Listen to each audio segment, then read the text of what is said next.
আর ভাবো, মৃত্যুর আগে একজন পারফর্মার একটা স্বপ্ন তৈরি করছেন সেতারে।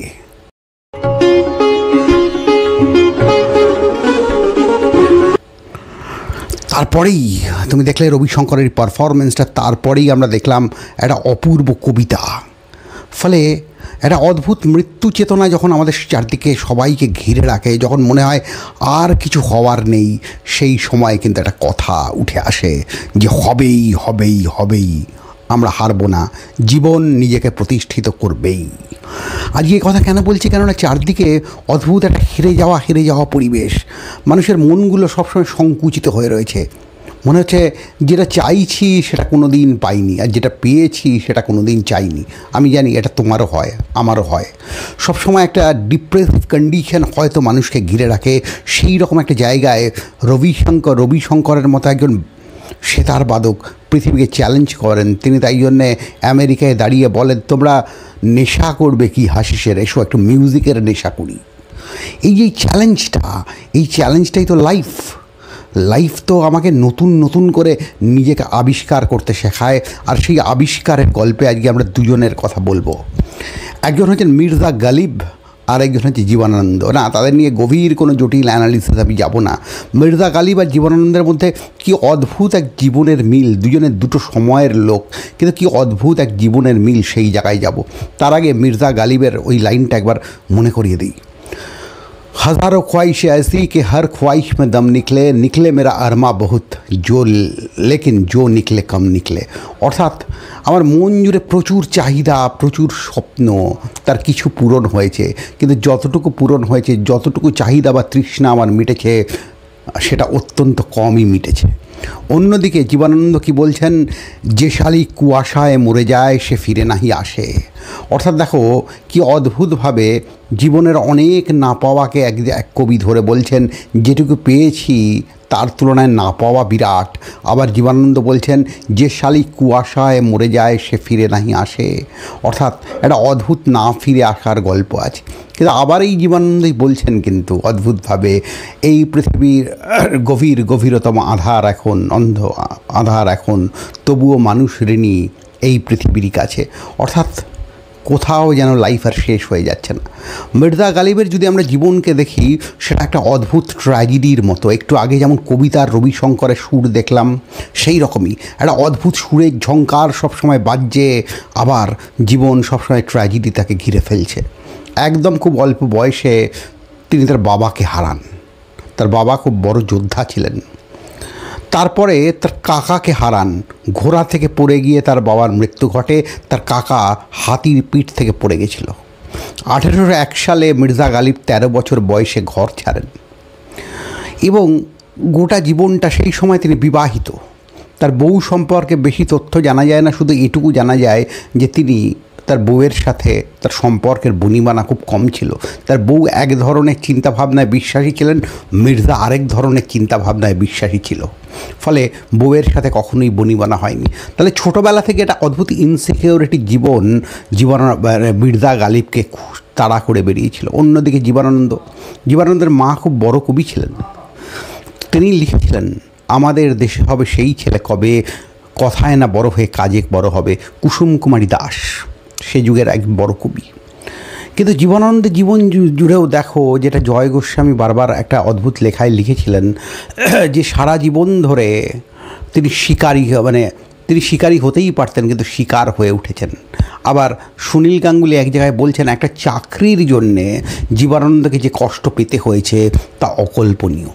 ক্যাম্পে কবিতা লেখার অপরাধে যে কলেজে আজকে জীবনানন্দের বড় মূর্তি প্রতিষ্ঠিত করা হয়েছে, সেই কলেজ থেকে তাড়িয়ে দেওয়া হয়। বলা হয় অশ্লীল কবিতা লিখেছেন জীবনানন্দ। ওই ক্যাম্পের কথা বলছিলাম, সেই ক্যাম্পেতে কি আছে, এই ব্যথা এই প্রেম সবখানে রয়ে যাবে কিটে ফড়িংয়ে মানুষের মনের ভিতর। তাহলে এটার জন্যে এটা কি অশ্লীল কবিতা হতে পারে? এটার জন্যে কেউ কি কারো চাকরি কি যেতে পারে? এই প্রশ্নটা তো গভীরভাবে আজকে আসে, যে এটার জন্যে কোনো কবিতাকে কি অশ্লীল বলা যায়? কিন্তু তবু জীবনানন্দের চাকরিটা গিয়েছিল। একটা অদ্ভুত আক্রমণের ভেতর জীবনানন্দকে চিরকাল থাকতে হয়েছে। তাই জন্য তিনি লিখেছেন এরকম একটা লাইন, 7টি তারার তিমিরে। অদ্ভুত সে লাইন। বলছেন কি, যে খেয়েছিল, যদিও সেই সব কবিরা ক্ষুধা প্রেম আগুনের সেঁক চেয়েছিল, খেয়েছিল লুটোপুটি হাঙরের ঢেউয়ে। আর এখান থেকে পরিষ্কার হয়ে যায় যে অদ্ভুত এক জীবন আকর্ষণ জীবনানন্দকে তাড়া করত। তিনি দেখতেন মহিনের ঘোড়াগুলো কার্তিকের জ্যোৎস্নায় ঘাস খাচ্ছে। এই যে মহিনের ঘোড়া কার্তিকের জ্যোৎস্না এবং এই যে অদ্ভুত ব্যাপার, খেয়েছিল লুটোপুটি হাঙরের ঢেউয়ে, এই হাঙরের ঢেউয়ের মাঝখানেও কবির যে বাঁচতে চাওয়া, এই কথাই কিন্তু জীবনানন্দ ধরেছেন। আর ঠিক যেন জীবনানন্দ যেখানে শেষ করছেন মির্জা সেখান থেকে শুরু করছেন, আর মির্জা যেখানে শেষ করছেন সেখান থেকে জীবনানন্দ শুরু করছেন। তাই মির্জা গালিব লিখছেন, কি অদ্ভুত তার লেখনী, কি অদ্ভুত তার আকুতি। তিনি লিখছেন, মাথা যদি সেই থাকে তবে আস্তানাও সেই, মাথা যদি সেই থাকে তবে আস্তানাও সেই, প্রাণ যদি সেই থাকে প্রিয়তমাও সেই। অদ্ভুত লাইন না? মাথা যদি সেই থাকে তাহলে আস্তানাও সেই, প্রাণ যদি সেই থাকে তাহলে প্রিয়তমাও সেই। এই যেন একটা কার্তিকের জ্যোৎস্নায় মহিনের ঘোড়াগুলির ঘাস খাবার মতোই ঘটনা মনে হচ্ছে না? অদ্ভুত একটা আকর্ষণ জীবনের প্রতি। আর আমরা দেখেছিলাম জীবনানন্দ মৃত্যুর আগে, অনেকে বলেন জীবনানন্দ ট্রামে কাটা পড়েননি, ট্রামের মতো মন্থর যানের দ্বারা কেউ কাটা পড়তে পারে না, জীবনানন্দ আত্মঘাতী হয়েছিলেন। সেটা সত্যি কি মিথ্যে আমরা যাব না, কিন্তু আমরা এইটুকু যাব, মৃত্যুর আগে জীবনানন্দ একটু কমলা লেবু খেতে চেয়েছিলেন। এক অদ্ভুত ব্যাপ্ত আবিষ্কার, এবং গোটা জীবন জুড়ে গালিবকে লড়তে হয়েছে তার পেনশন পাওয়ার জন্যে একটা সময়, এবং জীবনানন্দকেও লড়তে হয়েছে তার একটা চাকরি পাওয়ার জন্যে। কি অদ্ভুত মিল দুই কবির ভেতর। তবে অমিলও রয়েছে। গালিবকে আমরা মূলত পৃথিবী চিনবে, তিনি পার্সিয়ান ভাষায় অনেক সাহিত্য রচনা করেছেন, কিন্তু উর্দু সাহিত্যের জন্যে, উর্দু শায়েরির জন্যে অসাধারণ উর্দুতে চিঠি লিখতে পারতেন গালিব। আগে যে ভাষাটা শুধুমাত্র একটা এলিটদের ভাষা ছিল, যেখানে শুধু রাজন্য বর্গরা নানা অর্ডার পাস করত, সেই ভাষাকে একটা অন্য জায়গায় দাঁড় করিয়ে দিয়েছিলেন গালিব। আর জীবনানন্দ ওই ক্যাম্পের কথা বলছিলাম, সেই ক্যাম্পেতে কি আছে, এই ব্যথা এই প্রেম সবখানে রয়ে যাবে কিটে ফড়িংয়ে মানুষের মনের ভিতর। তাহলে এটার জন্যে এটা কি অশ্লীল কবিতা হতে পারে? এটার জন্যে কেউ কি কারো চাকরি কি যেতে পারে? কিন্তু তবু জীবনানন্দের চাকরিটা গিয়েছিল। তাহলে জীবনানন্দ আর গালিবের মধ্যে আমার মনে হয় একটা অনন্ত কথার পৃথিবী চলে। দুজনেই দুজনের সাথে কথা বলতে শুরু করেন। তাই জন্যই বোধ হয় জীবনানন্দ এরকম একটা অপূর্ব লাইন লিখতে পারেন, এখানে ঘুঘুর ডাকে অপরাহ্নে শান্তি আসে মানুষের মনে, এখানে ঘুঘুর ডাকে অপরাহ্নে শান্তি আসে মানুষের মনে, এখানে সবুজ শাখা আঁকা বাঁকা হলুদ পাখিরে রাখে ঢেকে। মানে হলুদ পাখিকে ঢেকে রাখছে, সেই কথা জীবনানন্দ বলছেন। অন্যদিকে মির্জা গালিব কি বলছেন? মির্জা গালিব সেখানে চিৎকার করে তার কথাগুলো বলছেন, উত্তাল প্রতিটি ঢেউয়ের সাথে ছুটি কিছু দূর, কে আবার দলপতি চিনেই না তাকে। তার মানে দেখো, যেখানে পাখির ডাকে অপরাহ্নে, যেখানে ঘুঘুর ডাকে অপরাহ্নে শান্তি আসে, সেই জায়গায় তো কেউ অদ্ভুতভাবে ছুটতে থাকে ঢেউয়ের পেছনে, এবং সে ঢেউয়ের সত্যি সর্দার কে হয়, দলপতি কে হয়? তাহলে এইভাবে কিন্তু মির্জা গালিব এক অদ্ভুত জীবনকে খুঁজেছিলেন। আমাদের চারপাশে এখন মুশকিল হয়ে গেছে, আমাদের একটা কর্পোরেট লিটারেচার চারপাশে আমাদের ঘিরে ধরছে। সাহিত্যের অঙ্গনেও আমরা এখন দেখি শুধু ক্রাইম ফিকশন লেখা হচ্ছে চারদিকে, সবাই যেন ক্রিমিনাল স্টোরিকে পড়ছে, অর্থাৎ শেয়ার বাজারের মতো উঠছে গ্রাফ, নাবছে গ্রাফ, শেষে একটা কনক্লুশন আসছে। এই স্টোরি তো যে কেউ লিখতে পারে, এটা তো একটা ভিডিও গেমসের মতো হয়ে গেছে। কিন্তু সাহিত্যের ভেতরে যে অপূর্ব জীবন আবিষ্কারের বিষয়টা ছিল, আজকে কিন্তু সেই জীবন আবিষ্কারের বিষয়টা থেকে সাহিত্য ক্রমশ কমে আসছে। এই জীবন আবিষ্কার প্রতিটা সময় বারবার ফিরে এসছে, এবং প্রবল জীবন যন্ত্রণা থেকে মির্জা জীবনানন্দ এই জায়গাটা দেখেছেন। গাধা গরুর পায়ে জীবনানন্দকে হাত দিতে হয়েছে একটা চাকরির জন্যে, আবার মির্জা গালিবকে কলকাতায় আসতে হয়েছে তার পেনশনটা পাওয়ার জন্যে। কেননা একসময় বাহাদুর শাহ জাফর যে সময় দিল্লিতে বসে রয়েছেন, দিল্লির সমস্ত বিষয়গুলো তখন সংকুচিত হয়ে গেছে দিল্লি দরবারের, কিন্তু সেই সময়ও মির্জা গালিব 50 টাকা দিল্লি দরবার থেকে বেতন পেতেন, তার একটাই আকাঙ্ক্ষা ছিল 500 টাকা তিনি মাইনে পাবেন এবং দিল্লি দরবারের সবথেকে বড় ইন্টেলেকচুয়াল হবেন, ওস্তাদ হবেন আর কি। সেটা তার একটা স্বপ্নের ভেতর ছিল। কিন্তু তারপরে যখন ব্রিটিশরা মুঘল শাসনকে উচ্ছেদ করে দিল, 1757-এর বিদ্রোহ হয়ে গেল, তারপর থেকেই কিন্তু শের শায়েরিকে খুব সন্দেহের চোখে দেখতে থাকলো ব্রিটিশ সরকার এবং তার পেনশনটাও বাতিল হয়ে গেল। ফলে গোটা জীবন জুড়ে অদ্ভুত এক কান্নার ভেতর দিয়ে, কান্নার সাগরের ভেতর দিয়ে মির্জা গালিব চলতে লাগলেন। এবং যত মির্জা গালিব এই কান্নার সাগরের ভেতর দিয়ে চলতে লাগলেন, তত আমরা দেখলাম অদ্ভুতভাবে নিজেকে নিয়েই তিনি ব্যঙ্গ করতে আরম্ভ করলেন। তিনি বললেন কি, তার কবিতায় মাঝে মাঝে মির্জা গালিবের প্রসঙ্গ, শায়েরিতে মাঝে মাঝে মির্জা গালিবের প্রসঙ্গটা ফিরে আসে। তিনি বলছেন, গালিব আমি মদ খাওয়া ছেড়ে দিয়েছি, তবু মাঝে মাঝে আমি তা খাই, মেঘলা দিন আর চাঁদনি রাত তাই। অদ্ভুত না, যে গালিব আমি মদ খাওয়া ছেড়ে দিয়েছি কিন্তু মাঝে মাঝে আমি খাই, মেঘলা দিন আর চাঁদনি রাত তাই। অবশ্য পুজোর সময় যা হবে সেটা আলাদা ব্যাপার। এখন কেউ বলছে মদ খাওয়ার জন্য মেঘলা দিন, মানে দেখুন কি অদ্ভুত একটা মজা এর মধ্যে রয়েছে। যে কোনো দিন আপনার মনে হলে একটু সূর্যর তেজ কমলেই তো দিনটা মেঘলা আপনার মনে হতে পারে, আর অমাবস্যা না থাকলে যে কোনো রাতকেই তো আপনার চাঁদনি রাত মনে হতে পারে। এই যে অদ্ভুত এক মজার জগৎকে মির্জা গালিব এনেছিলেন, জীবনানন্দ এনেছিলেন, প্রবল কষ্ট যন্ত্রণা দুঃখের মধ্যে দিয়ে পুড়তে পুড়তে তিনি এনেছিলেন। ফলে আমার মনে হয় সেই ছেলেটা যে লিখেছিল রিডার ডাইজেস্টে যে আমি রাস্তা দিয়ে যখন হেঁটে যাব সেই সময় আমি দেখব যদি কেউ আমার সাথে হেসে কথা বলে আমেরিকার, যে আমি আত্মঘাতী হব না, তার কাছে কিন্তু মির্জা গালিবের এই লাইনটাও যদি যেত, জীবনানন্দের একটা লাইন যদি যেত যে থাকে শুধু অন্ধকার মুখোমুখি বসিবার বনলতা সেন, তাহলে কিন্তু সে অন্তত আত্মঘাতীটা হতো না। সে মনে করতো কেউ হাসছে না তো কী হয়েছে, প্রকৃতি তো আমায় নিয়ে হাসছে, আমি তো প্রকৃতির সাথে হাসছি। ফলে এই যে একটা অদ্ভুত জীবন, এই জীবনটাকেই কিন্তু গালিব বারবার খুঁজে এসছেন। তাই জন্যেই আমরা দেখছি যে জীবনানন্দ এবং গালিব বারবার খুঁজে এসছেন। তাই জন্যই আমরা দেখছি জীবনানন্দ কোথায় যেন আমাদের নিয়ে যাচ্ছেন। সোনার খাঁচার বুকে রহিব না আমি আর সুখের মতন, কি গল্প শুনিতে চাও তোমরা আমার কাছে, কোন গান বলো। অদ্ভুত না, সোনার খাঁচার বুকে রহিব না আমি আর সুখের মতন, কি গল্প শুনিতে চাও তোমরা আমার কাছে, কোন গান বলো।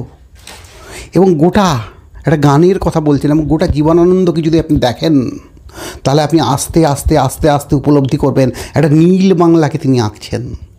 অদ্ভুত তার একটা রং, এবং সেই বাংলার বুকে দাঁড়িয়ে তিনি কয়েক হাজার বছর ধরে সিংহল মালয় সাগর জুড়ে হেঁটে আসছেন। আজকে যখন একটা অদ্ভুত রাজনীতি, ধর্ম রাজনীতি একসাথে মিলে যাচ্ছে, আমার বাংলাকে শুধুমাত্র বাংলাতেই আবদ্ধ করে রাখা হচ্ছে, সেই সময় বাঙালির যে এগিয়ে থাকা সত্তা যে কিনা গোটা বিশ্বকে নিজের করে নিতে পারে, সেই কথা জীবনানন্দ বলেছিলেন। আমার মাটিতে দাঁড়িয়ে আমি চরম আন্তর্জাতিক, এই কথা জীবনানন্দ প্রবলভাবে সেদিন তুলে ধরেছিলেন।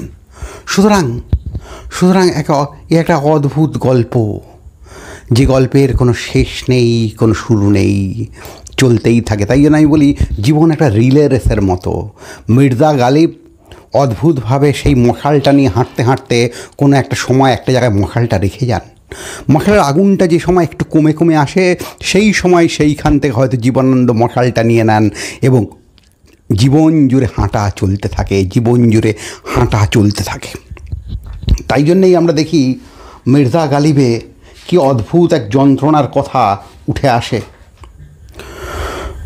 কি অদ্ভুত এক বেদনার কথা উঠে আসে, যে বেদনায় যদি সব সম্পর্ক ছিন্ন করুন আমার সঙ্গে, যদি নয় সব সম্পর্ক ছিন্ন করুন আমার সঙ্গে, যদি কিছু না হয় তবে শত্রুতাই থাক। কি অদ্ভুত এক প্রেমিকের আবেদন, যদি কিছু না হয় তবু শত্রুতাই থাক। পাবলো নেরুদা অনেক বছর আগে লিখেছিলেন, আজ রাতে আমি লিখে ফেলতে পারি সেই বিষণ্ণ পংক্তিগুলি, আমি তাকে ভালোবাসতাম, সে সময় পেলে আমায় ভালোবাসত। দেখছেন এখানে যেন পাবলো নেরুদার সাথে কথা বলছে গালিব, এবং এখানেই জীবনানন্দ আস্তে আস্তে উঠে আসছেন। তিনি বলছেন কি, যে সুরঞ্জনা তুমি যেও না ওই যুবকের সাথে, এই যে সব সম্পর্ক ছিন্ন করো না আমার সাথে, অন্তত শত্রুতাটাও রেখো, অর্থাৎ শত্রুতার ভেতর দিয়েও আমাকে তুমি মনে রেখো। পাবলা নেরুদা কী বলছেন যে সে সময় পেলে আমায় ভালোবাসতো, আর জীবনানন্দ কী বলছেন যে সুচেতনা তুমি যেও না কই যুবকের সাথে, সুচেতনা এক দূরতর দ্বীপ। এই যে দূরতর দ্বীপ হওয়ার পরেও একজনের প্রতি যে কী আকর্ষণ, কী ভালোবাসা, এই কথাকে জীবনানন্দ প্রতিষ্ঠা করেছেন। আমাদের চারপাশে এত হিংসা, এত গ্লানি, এত দুঃখ, সেগুলো এই জন্যে আছে যে একটা সমাজ তো অবশ্যই আর তার জন্য দায়ী, এবং তার থেকেও আর একটা দায় আছে, আমরা এই জগতের মধ্যেই নিজেদের সবসময় ঘুরিয়ে ফিরিয়ে রাখি। এই জগতের বাইরেও তোমার মনের ভেতর যে অসংখ্য জানলা আছে, সেই জানলাগুলো খোলার কথা আমরা ভাবি না। ফলে এই জানলাগুলো, সেই অপুকে আমরা দেখেছিলাম ওই ছবিটায়, অদ্ভুত ছবি অপরাজিততে, যে অপুকে, ছোট অপুকে তার গ্রামের মাস্টারমশাই বলছেন তুমি অজ গ্রামে থাকো বলে তোমার লজ্জা পাওয়ার তো কিছু নেই, মনের জানলাগুলো খুলে রাখো, এই বলে বই দিয়ে দিচ্ছেন, গোটা বিশ্বকে চেনার জন্য বই দিচ্ছেন। অর্থাৎ তুমি যেখানেই থাকো না কেন, গোটা বিশ্বের সাথে তোমার একটা সম্পর্ক আছে। তুমি কখনো রবিনসন ক্রুসোর সাথে হাত ধরছো, তুমি কখনো রবীন্দ্রনাথের হাত ধরছো। এই হাত ধরার গল্পটাকেই কিন্তু জীবনানন্দ আর মির্জা গালিব বারবার আমাদের সামনে এনে প্রতিষ্ঠা করে দেন। ফলে এই ব্যথা, এই প্রেম সবখানে রয়ে যাবে কিটে ফড়িকে মানুষের মনের ভিতর। এই কথা উচ্চারণ করে যান জীবনানন্দ, মির্জা গালিব বলে ফেলেছি, হ্যাঁ, এই কথা হয়তো উচ্চারণ করে যান জীবনানন্দ। আর মির্জা গালিব বলেন হাজারো ख्वाहिशें ऐसी कि हर ख्वाहिश में दम निकले मेरा अरमा बहुत लेकिन जो निकले कम निकले। অর্থাৎ আরও বহু কিছু চাই, কিন্তু অন্তরে এক অদ্ভুত ব্যথা থাকে। এই ব্যথা, এই প্রেমের অন্তর চিরকাল থেকে যায়। মানুষ হাঁটতে থাকে এবং হাঁটতেই মানুষ কিন্তু তার অভীষ্ট লক্ষ্যকে খুঁজে পায়, আবার নতুন লক্ষ্যের দিকে চলা শুরু হয়, ভালোবাসা শক্তিশালী হয়।